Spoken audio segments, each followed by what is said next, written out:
run out of time.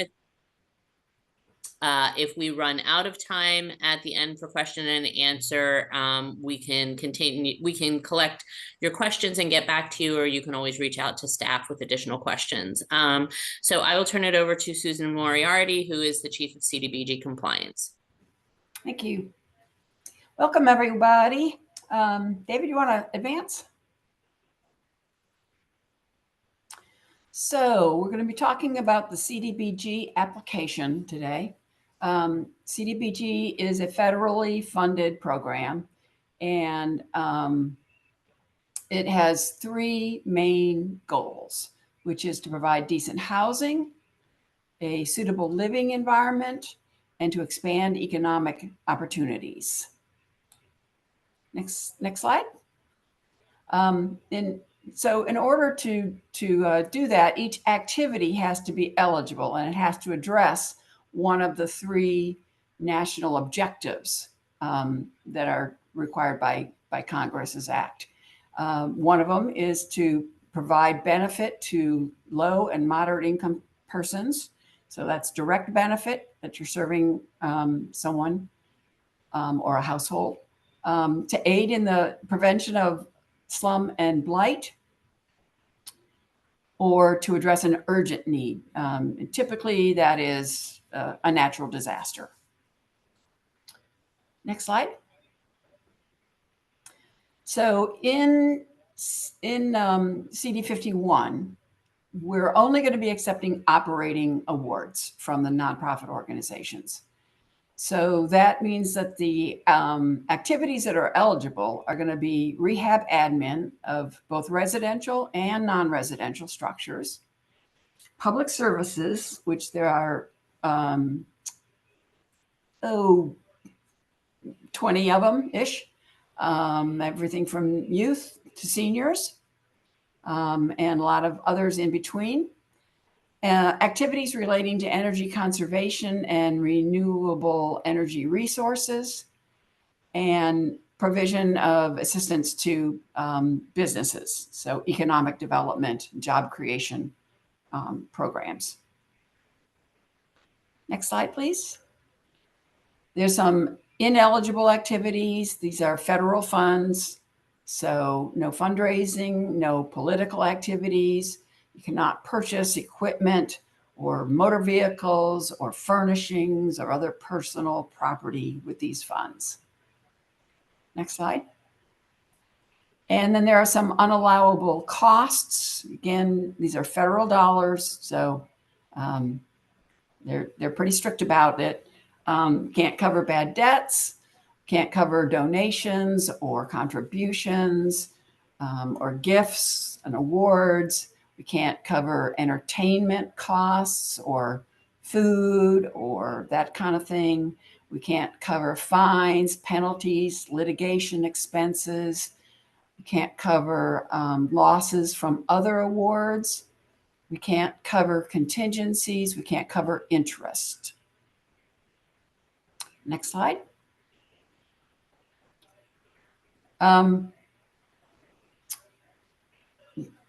So we're in a year where we're working on the consolidated plan. So we're not going to be under the consolidated plan is going to be done in unison with this annual action plan. This is a piece of the consolidated plan.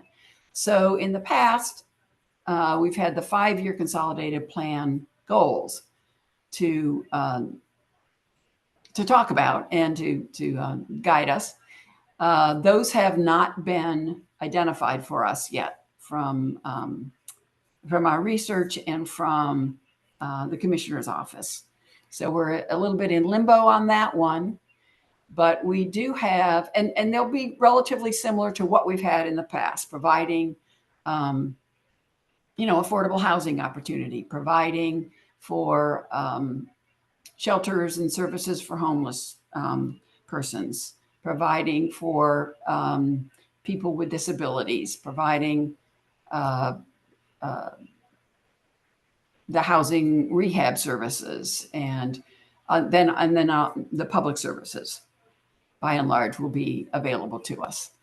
But the mayor's pillars are standing firm. We haven't heard that he's changing those at all. So we also have to be within the scope of, and that's building public safety, prioritizing youth, clean and healthy communities, equitable neighborhood development, and responsible stewardship of the city's resources. Next slide, please. So here is the general timeline. We already have done our needs and performance public hearing. That was on the 2nd of December. And the applications themselves, and it's listed again below, are going to be due on January 17th of 2025. We'll be looking at those applications and scoring them and trying to finalize a budget in January and February. Through January, through April, and we've actually already started on it, we're going to be preparing the annual action draft for the public review hearing. And that public review hearing will likely be in late April or early May. The next one says that the deadline for the written comments, you scroll down a little bit more, you see that May 17th is when, by statute, this is due to HUD, but there's the asterisk at the bottom that talks about the fact that we have new leadership coming in Congress, and they have not passed a budget for that year yet. So we do not, we cannot with confidence say that we will know by the middle of March that we know what we're going to be getting here in Baltimore. So if Congress— Susan, if I can pop in just for a second on this. Of course. So this actually is funding that is from the current budget year at the federal government that Congress has indicated they're going to push to what's known as a continuing resolution, which basically if the spending bill was approved on time, it would have been approved by now, but they do this basically every year. And our guess is, though we don't know this for certain, is that they will push it to the very end of when they can have a continuing resolution before the shutdown of government, which was, I want to say, like March in 2024. And then we didn't find out from HUD for at least another month of how much our award was. And usually we find out in February, and it just pushes everything back by, however long the delay is, it can push things back by that long. So, yeah, sorry, go ahead, Susan. Okay, so nonetheless, the applications are going to be due to us May 17th. And then our applications are due January 17th, Susan, not May 17th. Oh, I'm sorry. Right. Yeah. Got that wrong. Both days are the 17th. January 17th is when the applications are due to us. The program year, nonetheless, regardless of whether and when HUD is able to tell us how much funding they're going to give us, the program year will start July 1st of 2025. Next slide, please. So all applications must be submitted in Neighborly. No paper, no emailing it to us. Everything has to be running through Neighborly. All of the attachments have to be in Neighborly. Everything needs to be in Neighborly. If you are not able to submit a completed application and budget, then we'll not be able to fund an application. The deadline, again, is January 17th. The portal will close at midnight, so you have until 11:59 to get it into us. We encourage you to have other funding that is part of this. CDBG is not intended to be the sole funding source for a project or an agency or a program. So if you have other funding sources, that will give you a higher score on your application. There's a place in the budget for you to list those. We do not expect to have any kind of bump up. And in fact, we may get a reduction from last year. So please, please do not submit an application that exceeds what you got in CD 50 if you're a returning person, agency. Susan, if I can weigh in on this just for a Yes, go ahead. second. Yeah. And this was in the newsletter that went out a couple of weeks ago. The reason specifically that, like, there's a couple reasons why we asked not to request more funding than what you received in the current award year, and that's, as Susan stated, there's just not going to be more money to go around, and there could be less money to go around, which means it's even harder to make our awards. But also sometimes we get what we call aspirational requests, where, you know, an organization is funded $75,000 a year, but they put in a request for $200,000.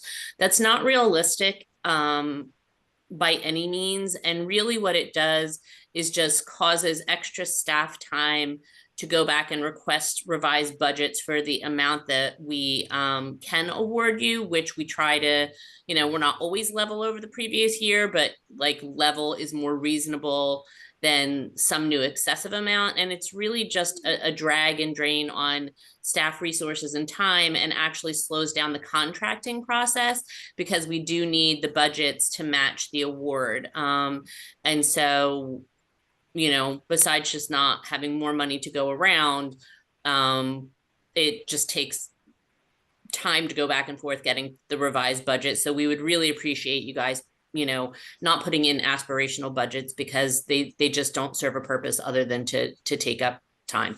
Okay, thanks, Susan. Okay, next slide, please. So there are several documents that you will have to submit. These need to be uploaded into Neighborly.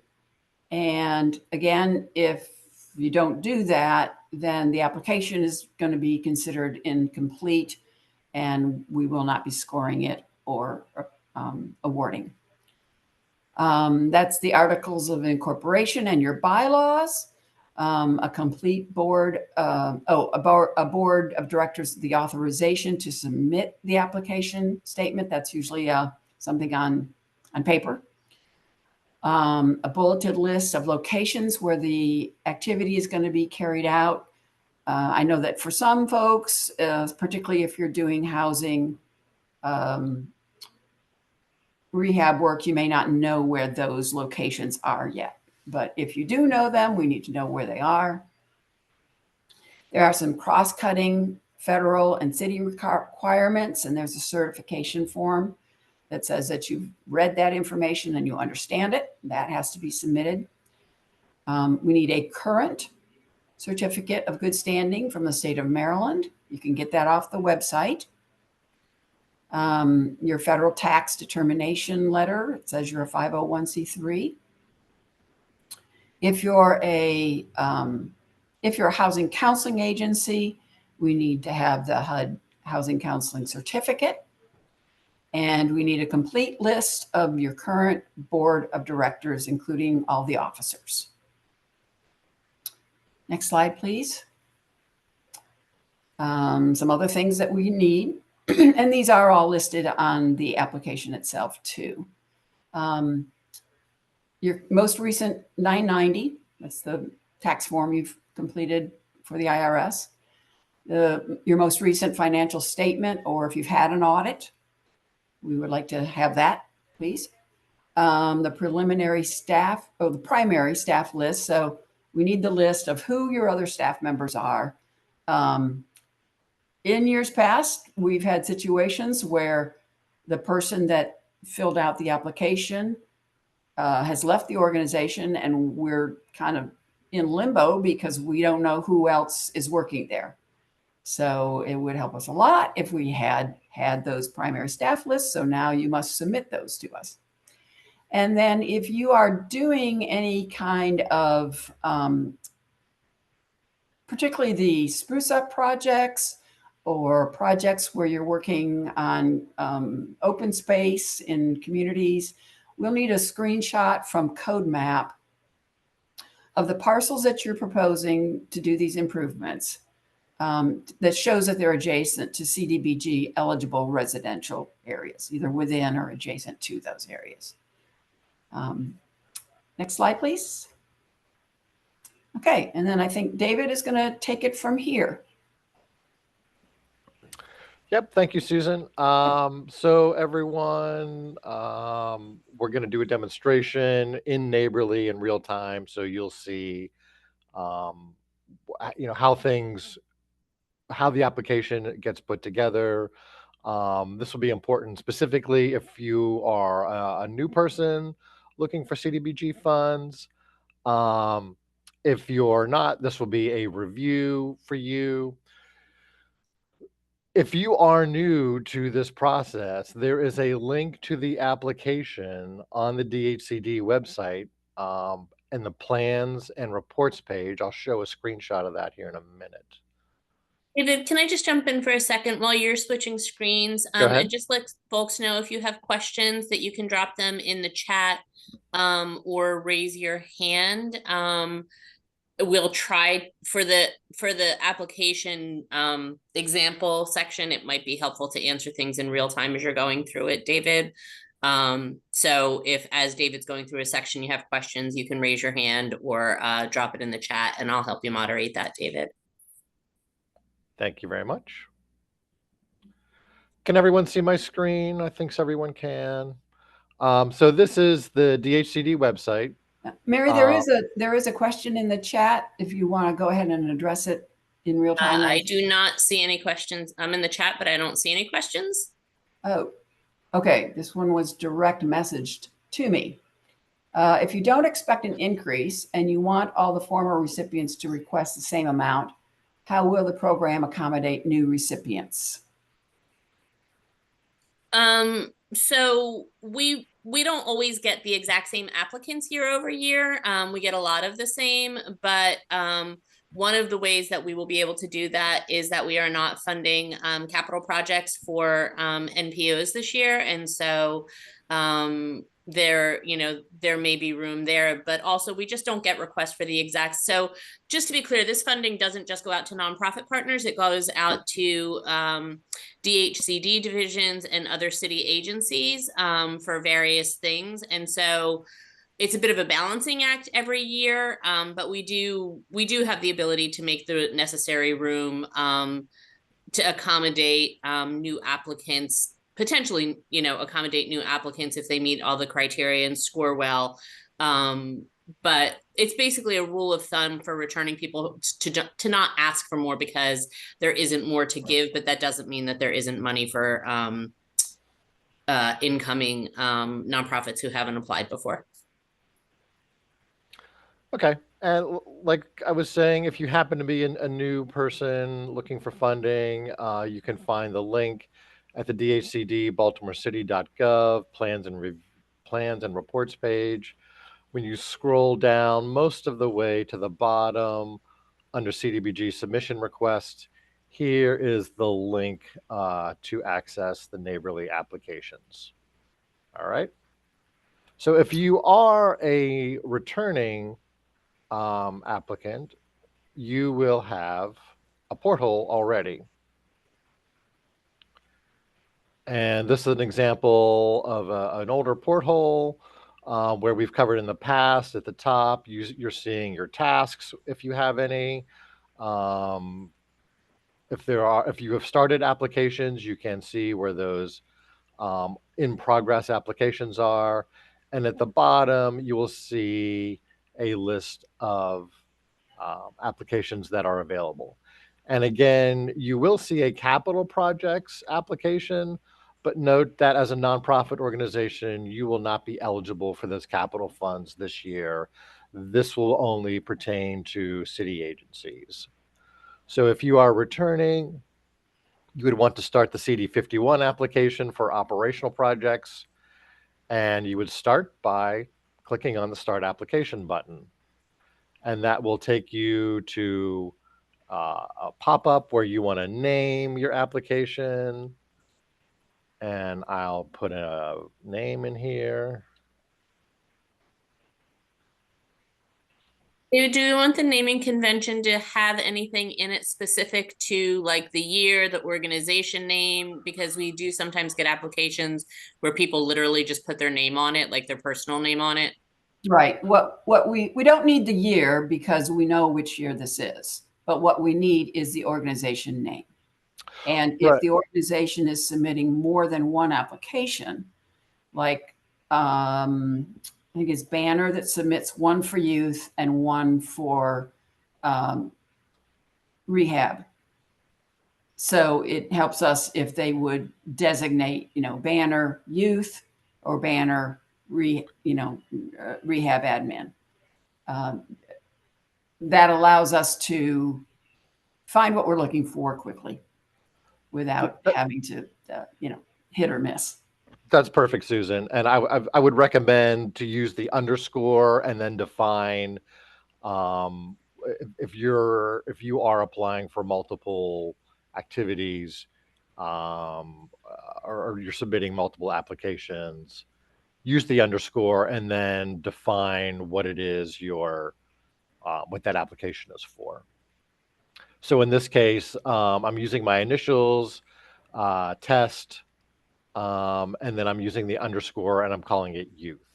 So we'll And start just for clarity, Susan, if you can clarify for an organization that applies for multiple operating activities, do they need to submit separate applications or can they submit one application and list all their activities? I want to make sure that we're not telling people that. Right. They can do either one. It really doesn't matter to us whether you're submitting one application or multiples. It's just more work, I think, to submit multiples.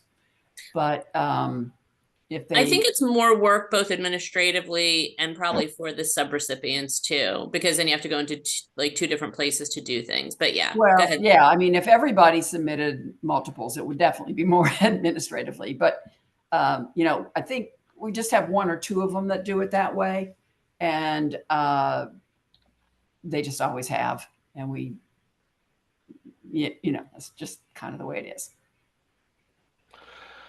Okay, so then we want to start the application by clicking on that button. And that will bring us to the application page. This is giving you some information about questions, reaching out to Tanya Lewis and providing a phone number and email for Tanya. There is an additional page,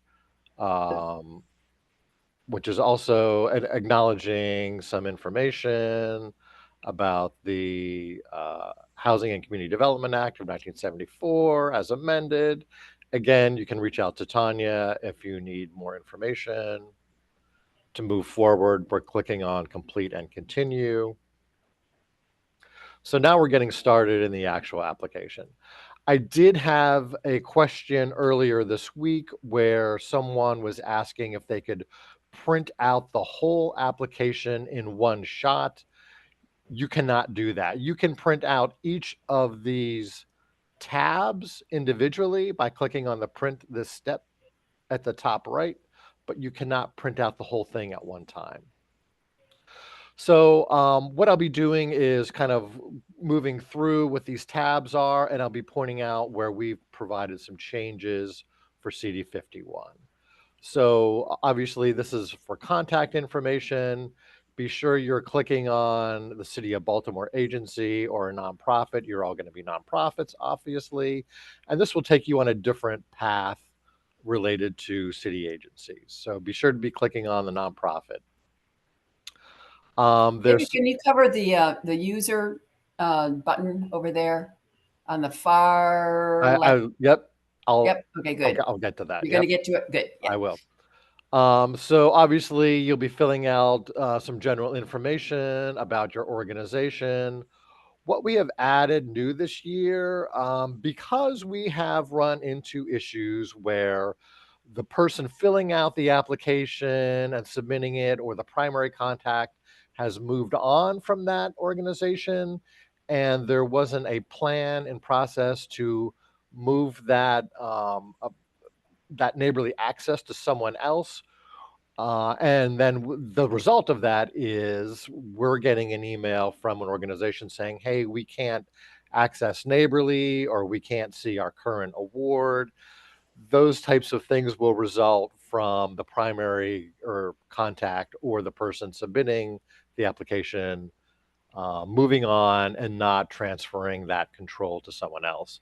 So what we're doing this year, in addition to the primary contact and to a backup contact, um, we have added application responsibility contact, activities reporting contact, financial reporting contact, and overall grant communication contact.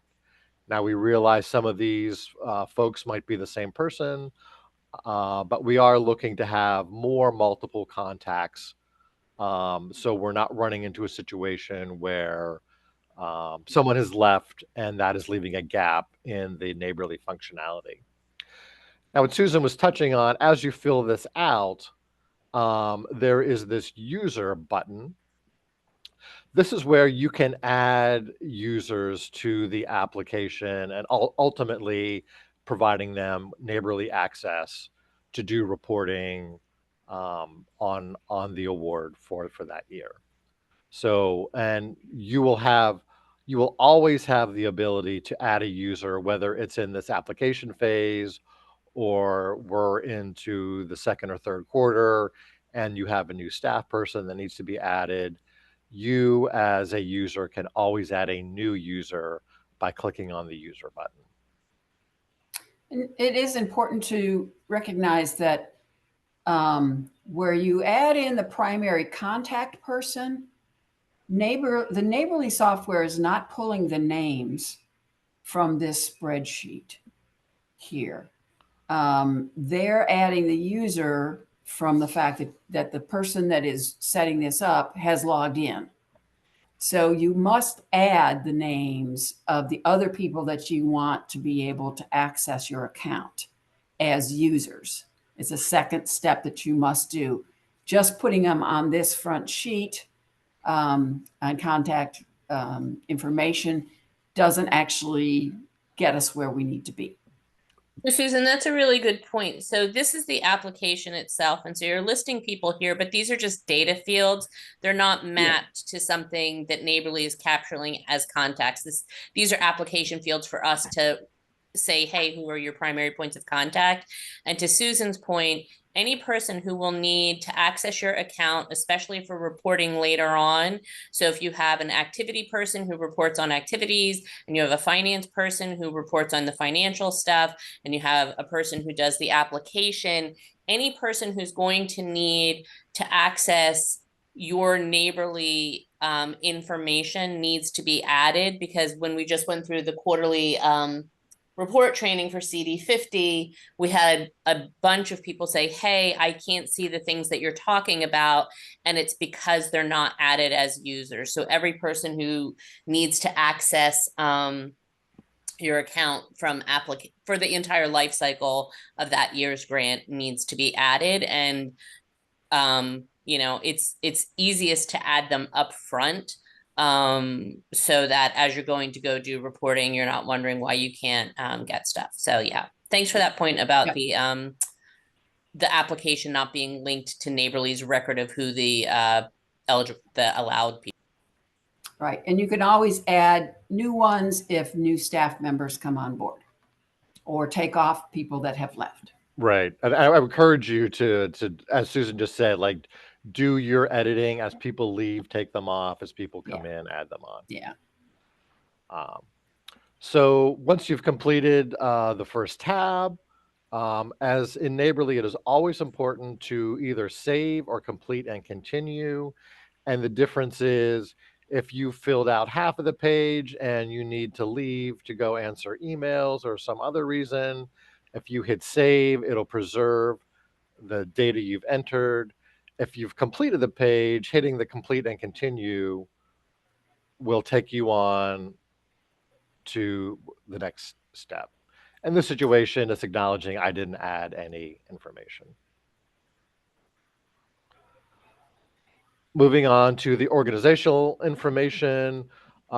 This is where you're going to be describing your organization. Something new we have added is B4 and 5. This is where we need you to enter your incorporation date and your incorporation purpose. And the reason we have added these is to aid our contract staff in developing the contract, where we have the ability to pool different information from Neighborly and have that pre-populate in our contract. So that will be helping our staff produce contracts more quickly. Moving on to financial capacity. Again, you'll be acknowledging information about your financial capacity. And here also, you're acknowledging that you are a nonprofit organization. Moving on to the next step, D, contracting requirements. Again, more questions about your ability as if you are doing contracting services. There's a new question here at the bottom, number 6, and this is where we're asking that you will acknowledge that there is different information that you need to be capturing related to your projects and who's being served in the race, ethnicity, income data, which is captured in CDBG Form 2 when you're doing the quarterly reporting. And this would be in the accomplishments. So that is the only new aspect on this page. Personnel, again, you're acknowledging that you're a nonprofit. And this is where Susan was relating to providing personnel information. Activity descriptions. We have a new F1 on this page, but other than that, it remains the same. F1, and I'll ask Susan to kind of chime in here in a minute. F1, we're asking you to, as we're saying, provide a brief executive summary of all the activities that you are asking money for. And I believe we've limited this to, you can see 500 characters for this text box. And again, this will be helping our contract staff in preparing contracts more quickly, where what you are typing in will then pre-populate in our contract. And David, if I can just jump in for a second. So like we specifically, to David's point, made this section character limited for brevity because we can't transcribe paragraphs and paragraphs of information into the contract, but there are other areas of the application, right, David, where they can describe their application, their activities more thoroughly that don't have a character limit. So if they do need to say more or about each activity, there's a place to do that later. Correct. And you would, that is our F2, which was previously the F1. And to get going on defining your activities, you'll start by clicking the add a row, and that provides this, what Neighborly refers to as a table, where you are providing information about activity name, description, number served, requested amount, and other funds. Susan, do you want to chime in with any additional information about the narrative? Just to say that, we added the box above because we were having situations where there was an excessive amount of information in each of these tabs, and it was more than we could. I think the concern is that we missed some information as we were trying to pull out information to put into not only the action plan, but also the contracts, because there was just so much. So, what I'm trying to say is these areas are not intended to be a place where you would put in, loads and loads of information. But to succinctly describe the activity that you're requesting the funding for. So and you can add another one, you can add multiples. So in the case that we referred to before, if Banner were to decide to do one application, they could have one that said youth, and then they could give a brief description. We'll be serving youth after school and in the summers with sports and educational, with STEM programming, with, job readiness, whatever they're doing. And then the second one could be rehab admin. We're doing a HUBS program for seniors where we will help them identify things that will help them remain in place as they age in place, and also resources to help fix those, and we'll manage that project for them. So I'm sorry.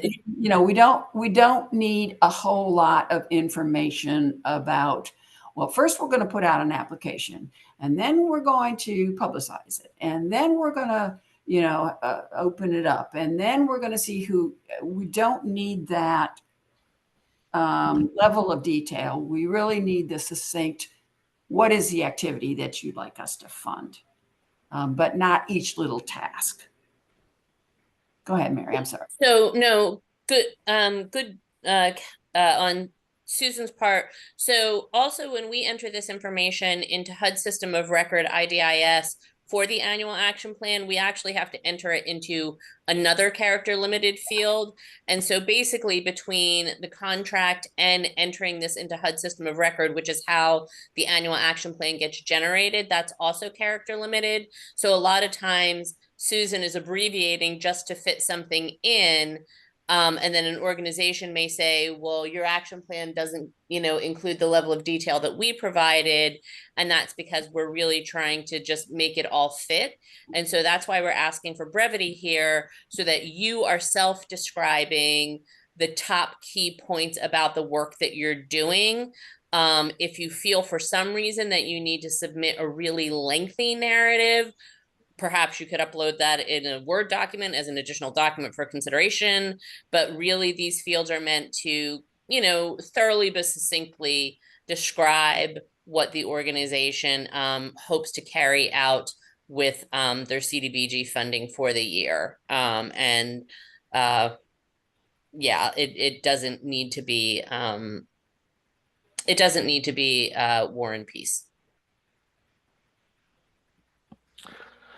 Okay, yeah.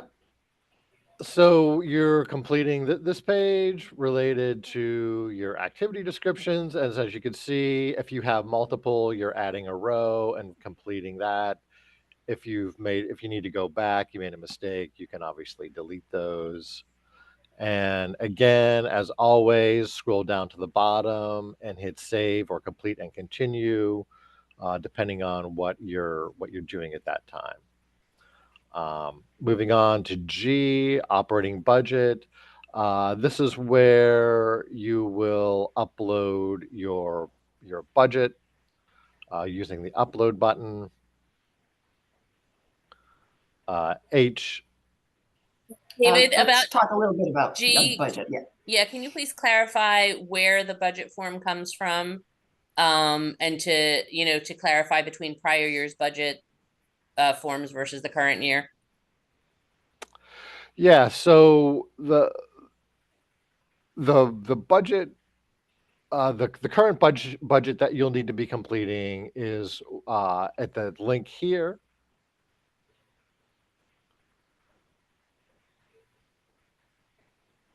So clicking on that. Uh-oh. It's thinking. So the budget is an Excel spreadsheet. Yeah. I think it has 3 tabs. And it all needs to be filled out. It might have 4 tabs, I'm not sure. But it all needs to be filled out. One of them is for you to list the staff and break out those costs. One of the tabs is to list other expenses. If they're your internet service, for example, or, you know, if there's rent or something else like that. And then one of them is the other sources of funding that we've talked about a little bit earlier. We need to know what those are.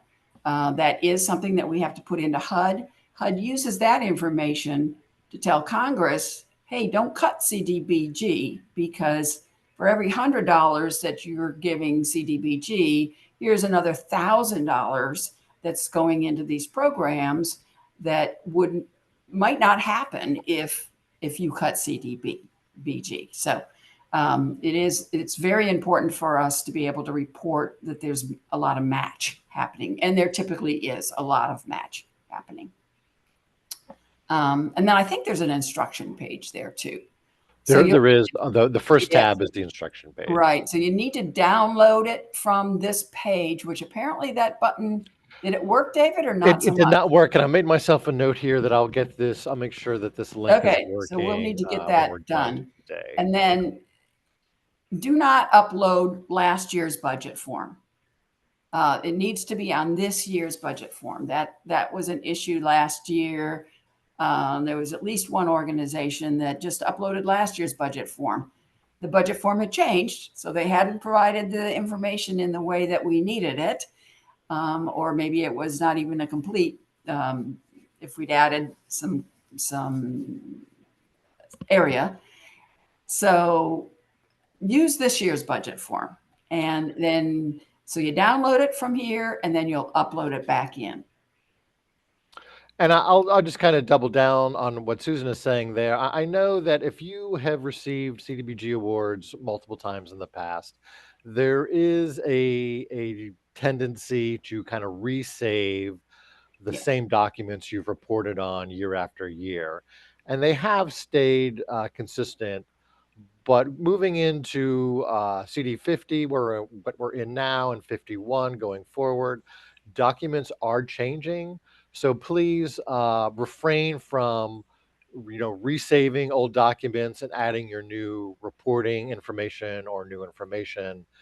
Use the new document where you find it and upload that document, please. Thank you. Yeah. And David, if I can just weigh in for a second, also, unfortunately, it is just a limitation of the Neighborly system that applications have to be submitted yearly, that you can't go into a prior years and iterate it into this year. That is just a limitation of the Neighborly system, which we really wish was different, but is not.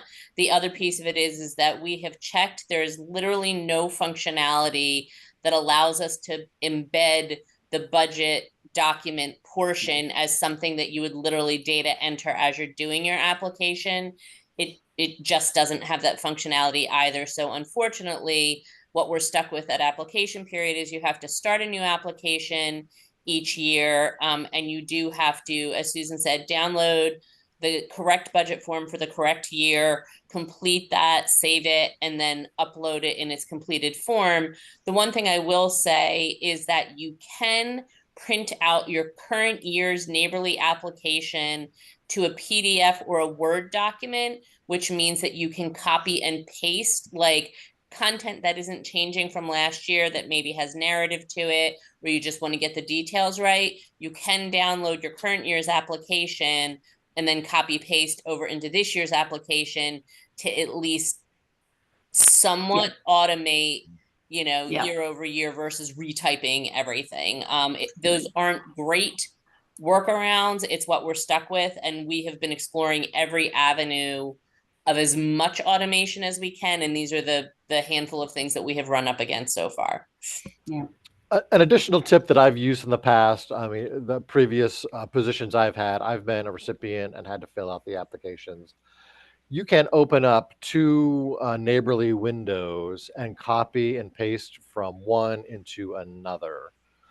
So I found that to be somewhat of a time saver.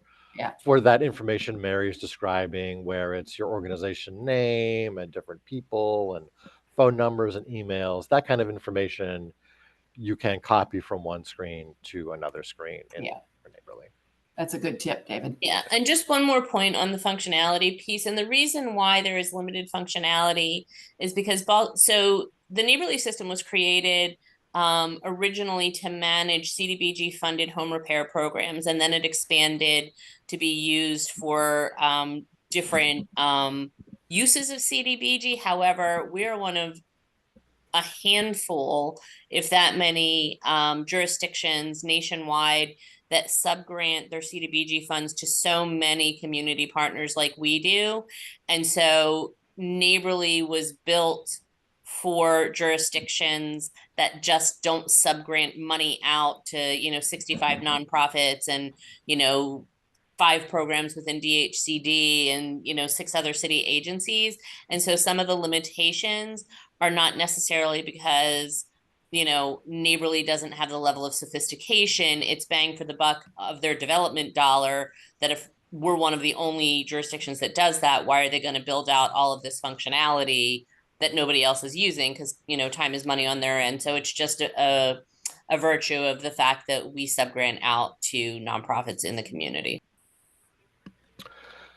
One last point on this page and we'll move on. So this is the location where if we, get further into the process for the awards and we come to you and say, we can award you, but we can't award the amount that you requested. This is the location where you would be uploading a revised budget should we come to you with that request. Yeah. And we will need to reopen your Neighborly account, which for this section, which we can do. And this is where you would upload your revised budget. And we ask that you do not delete the original budget, but you upload a second document naming that appropriately the revised budget. And just to note, as with all attachments and all sections of the application, that everything must be fully completed at the time of submission for your application to be scored and considered. So if we open your budget document and you uploaded a budget document, but it's blank or it's last year's or it's partially completed, we will not continue reviewing your application.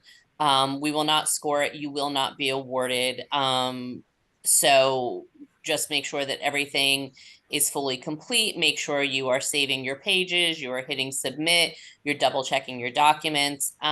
David, there is a comment in the chat that says the current budget template, so the one for CD50, it shows that the fiscal year is FY25 CD50. So it sounds like maybe we need to either make sure the correct budget form is uploaded, or if it hasn't changed over last year, that we name it correctly. Right. I've got a note to address that and to make sure that link is working. Okay, great. Okay. Moving on to H, conflict of interest.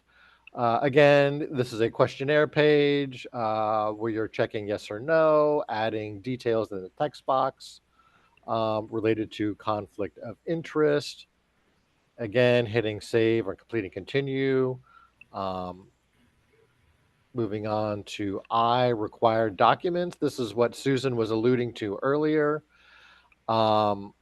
When you open this page, you don't see any required documents, and that is because you need to check whether that you're a nonprofit, and that will show you the list of documents that Susan was referring to. And then the upload is on the right-hand side for those documents. As another reminder, this is just so important to click save or complete and continue. And that will take you to the submit button. And I don't know if it's not going to take me there because we haven't entered any data. But when you reach the submit stage, obviously you are putting in your name and that will be identified as a signature from you and specific acknowledgments when you sign that, and that will complete the application for you. Once you've hit submit, there's no pulling that back. It has been submitted to us. So be sure that when you hit submit that you are have filled in everything and are ready to fully submit that. And like I've been saying, if you're kind of jumping around on these different tabs, completing them as you gain information, you want to be using the save button or the complete and continue, and not hitting submit until you have fully completed that application document. Yeah, if you hit submit, you will not be able to go back in and change anything in the application. You would need to contact one of us, and then we will have to do that for you. So please don't hit submit until you've checked it and you're sure that it's correct. Yep. So that completes the application part of this presentation. If we have questions, we can take questions. Feel free to unmute yourself or type it into the chat. And if folks don't have questions now, but you come up with ones later, obviously you can get in touch with staff and ask for some technical assistance on something. If you want feedback on, say, you're writing your narrative and you're not sure if what's in your narrative is what we're looking for, since we've made some changes to that, feel free to reach out to staff. Staff is definitely available for technical assistance for everyone to assist if something is wonky going on with Neighborly, or you can't tell if you saved something. Please do err on the side of caution and reach out and ask us about it. So we can't help if we don't know what the issue is, and we'd love to address anything that happens sooner than later, so that we don't get to the point where we're scoring applications, or like last year we had just one or two where an organization was fairly certain that they had done everything that they needed to do correctly, and felt that there was a glitch in Neighborly that kept them from submitting their application, and we elected to not fund them because we thought it was an incomplete application. And so really just making sure that everything is done in advance helps everybody all around, so that we're not dealing with putting out little fires at the end. We have a question. Brooke, do you want to come off mute and ask your question? Because I'm not quite certain what you're asking, but Carol, it sounds like this might be one for contracts. Yeah, no worries. Thank you, Mary, for the opportunity. I just wanted to have a question, because going through some of the application, it does say there's an obligation from the government to provide the ability to do different language services for individuals that speak different languages. Is that something that we need to have built into our application, have that as like a contractor on our budget? What does that look like in terms of expectations for meeting that guideline? Brooke, I think Susan and Carol, feel free to jump in, but I think it really has to do with Susan and I are talking about in the current consolidated plan that we're developing now, that we really want to put greater focus on LEP requirements, but I don't think you necessarily need to have someone on staff, maybe a small retainer or something, if you feel that you deal with populations frequently enough that have different language requirements than what is readily available. Susan, do you have anything to add to that? No, I think that's a good answer. I think it kind of depends upon what your clientele is. If if you know that you're having a lot of folks coming along that speak that English is not their first language, then it probably would be a good idea to have somebody on staff that speaks that language. But otherwise, I don't think that that's necessary if you really don't expect to have people come that don't speak English. Carol, do you have? Yeah, just to piggyback on that, I think the main thing is that you're not turning people away because they speak a different language, that you have the ability to get some sort of translation service, not that you have that on staff. but you have that resource that everyone that comes can receive services regardless of the language. Thank you for that clarification, everyone. And Brooke, if you do for some reason run into that situation, you can always reach out to us. The city does have services that provide that, and I don't know if the city can actually do that for one of our subrecipients, but might be able to point you in the direction of how to best serve, individuals that are looking for services that you can't meet their language requirements. So if that did ever come up, please reach out to us and we'll try and help problem solve for you. Thank you. And we do have at least one of our forms has been translated into Spanish, and we update it with some financial information every year. But if there is, if there is need for that, reach out to us. Let us know.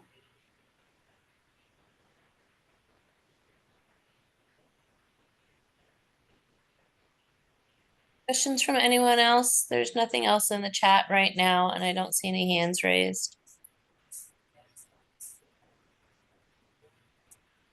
Okay, hopefully this was helpful to you all.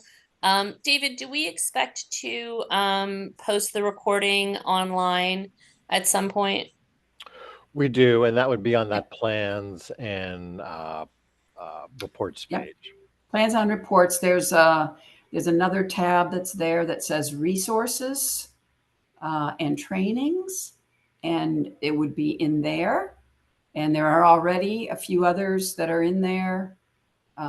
So feel free to look at those, and we'll get this up there as soon as we can. And if you have any questions, feel free to reach out to staff. Staffing will be a little bit thin over the holidays, but we will have coverage and we'll be able to try to get to your questions. It might not be immediately, but within a few days, but the application will be open through January 17th. So there will also be time if you have, questions on a specific section that you haven't gotten answered, you can still move forward through the rest of your sections. And then once we get back to you, finish the section that you had a question about. So thank you all for your time today. And let us know if we can help at all. Thank you all.